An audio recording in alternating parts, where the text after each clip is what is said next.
Rassie Rasmus has just released the Springbok 23 to face New Zealand at Eden Park. And it's pretty much what we expected, to be honest. If you go back and look at my prediction video on the squad, I got it pretty accurate. There are a couple of surprises which we're going to go through, and we're going to go through all of it. Before we get into it, please hit that subscribe button. We're on the road to 100,000 subscribers. I'm trying to bring you guys the best content here from New Zealand. Leave this video a like, and as always, drop your opinions on the team down in the comments. So here is your starting 23 to face the All Blacks. Now, we've spoken up Eden Park enough, 50 games unbeaten there, the All Blacks. The All Blacks have also dropped their team today. So I will make, I think, a video about that as well, and sort of how the teams compare and where I see the Springboks or the All Blacks winning it. I might save it for the preview tomorrow on Friday. But this is the starting 23. And I said in my video yesterday that Handré Pollard is almost a foregone conclusion to start this game. I think he is that secret sauce in that number 10 jersey that the Springboks need to beat New Zealand, to stay disciplined, to stay cool, calm and collected, and to play rugby in the right fields. So I think that's why Handré Pollard is on the graphic, and I don't think it's a mistake that he's on the graphic as well, because he's going to have a massive, massive role to play on Saturday against the All Blacks. Now, if we go through the front row, Oxenchair, Malcolm Marx, Thomas du Toit. Now, Thomas du Toit is a massive, massive call. You could have gone Thomas du Toit, Rassie could have gone Volkolo or Vincent Koch. I personally would have gone Volkolo, but I can see why Rassie Rasmus would pick Thomas du Toit to start this game. Ox, I mean, we know what we're going to get from Ox. We're going to get go forward ball. We're going to get some seriously good scrums, and you mix that with Thomas du Toit, who's also a very, very good scrummager, who's had a great last 2 years in club rugby and now playing for the Springboks. So I think our scrums are definitely going to be a point of contention. That's where New Zealand are going to try and stop us and take our power away from us. But I think if you look at Ox and you look at Thomas, those two guys are world class and will be winning us penalties at scrum time. Malcolm Marx is hooker. I don't think that's too much of a surprise with Bongi staying in South Africa because of some family issues, or some family, they haven't really elaborated, but some family issues. Malcolm Marx is always going to be the guy to start in that number 2 jersey. You then look at the lock combination. We predicted this lock combination spot on. A lot of people wanted Earburn and Lua to start. We've seen the likes of Argeus Snyman and Ruan Nokia starting. But I've said it in my previous videos that Ruan Nokia is starting because if you look at the stats from the first Australian test match, we had a 69% line-out success. The second Australian test match where Ruan Nokia started, we had 100% line-out success, and I don't think that is a coincidence. I think Ruan Nokia is very good at calling the line-outs, very good at directing our pack in terms of what to do at set piece, and I think Rassie has gone with Ruan Nokia so that we can secure those line-out balls. That is what Ruan Nokia is very, very good at that. So a massive, massive start for Ruan Nokia. I'm extremely chuffed for him, and alongside Eben Etzebeth, who is always going to start at 4. They both need to be physical, they both need to be dominant. Then into the loose trio, and once again we predicted this is spot on. Marco van Staden at 6, Pieter-Steph du Toit at 7, and Siya Kolisi at 8. Now, in the press conferences this week, Rassie Rasmus has been quite tight-lipped on whether Siya Kolisi is going to play, and he even said that this is why this team announcement has taken till Thursday to be released, because they were waiting to see if Siya Kolisi was going to be fit to play. I think it's absolutely massive that Siya is starting. What is interesting is that Siya isn't the captain, and I'm not sure what the decision behind that is. I think what Rassie Rasmus said in a press conference was that the side was already decided on Sunday. And I don't know if they had Siya Kolisi in the team then because he was still dealing with a niggle. So I think Jesse Kriel probably got named as captain, and then Siya has sort of got the green light over the past couple of days to join the squad, which is great because if Siya wasn't available, we would have had to play Kwagga or Jean-Luc Dupré at 8. And while they're not bad options, I do think Siya is a better option at 8. And then obviously when we have Jasper Visser available for next week, Jasper will slot into that number 8 position. Marco van Staden at 6 is so well deserved. He's probably been one of the standout players against Australia in those 2 test matches. And then Pieter-Steph du Toit, we don't really need to say too much about him, but he has been a little bit quiet this year so far. So he needs to really step up to try and deliver a Rugby World Cup final 2023 performance where he crunched Jordie Barrett in that game. We need that from Pieter-Steph du Toit in this game. So I think a very well-rounded pack. We predicted 7 out of the 8 guys, Thomas du Toit being the guy who we didn't predict in that lineup.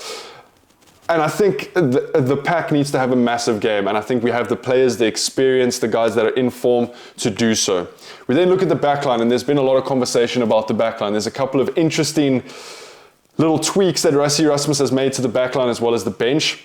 But backline, Grant Williams and Andre Pollard starting at 9 and 10, I think is the perfect combination. Grant Williams' box kicks have been so accurate. We put Australia under some serious pressure. Cheslin regaining 5 up and unders from that second test match. So Grant, I think, is our best scrum off and should be starting. And I've spoken about Andre Pollard. He is the Iceman. We need a general on that field who's going to be patient, who's going to kick, who's going to be able to organize the defense well, because that is maybe something we haven't spoke about as much this week, is that I think defense is actually going to win this game. Yes, we can be patient, we can be tactical on attack, but if we aren't defending well, if we're not making 85 to 90% of our tackles, then the All Blacks will beat the Springboks. So very powerful halfback combination there in Grant Williams and Andre Pollard.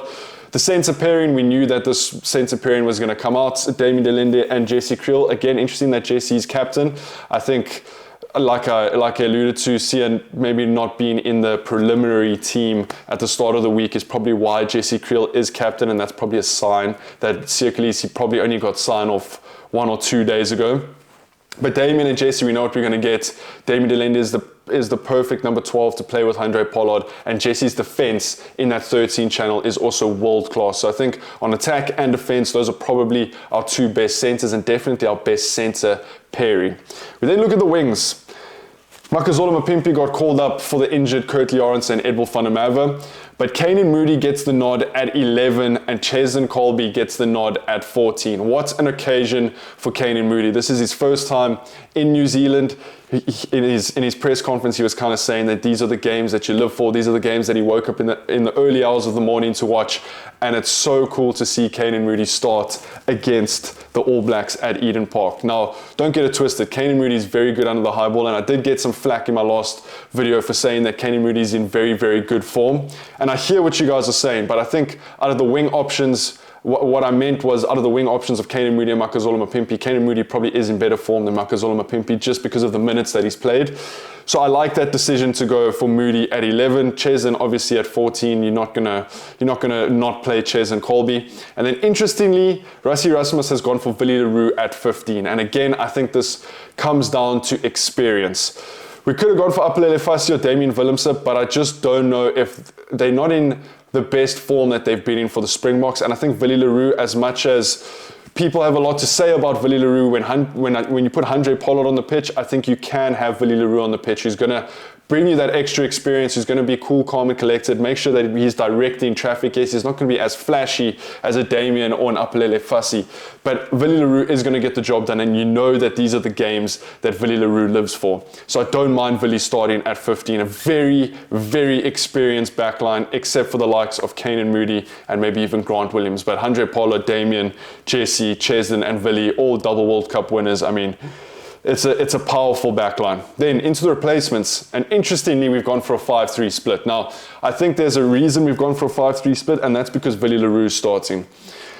We couldn't go 6-2 because there just isn't enough cover. Andre Pollard and Willie starting doesn't give you that luxury to go for a 6-2 or 7-1. You have to start a Sasha or a Damien Willemse or someone of those likes. So we've gone for a 5-3, which actually matches the All Blacks 5-3, which is interesting because we're going away from our bomb squad strategy, which, to be fair, hasn't really been working over the past couple of months. But we've gone for Jan-Hendrik Wessels at replacement hooker. So Marnus van der Merwe doesn't get the call up into that hooker position. Jan-Hendrik Wessels actually gets the call up in that 16 jersey.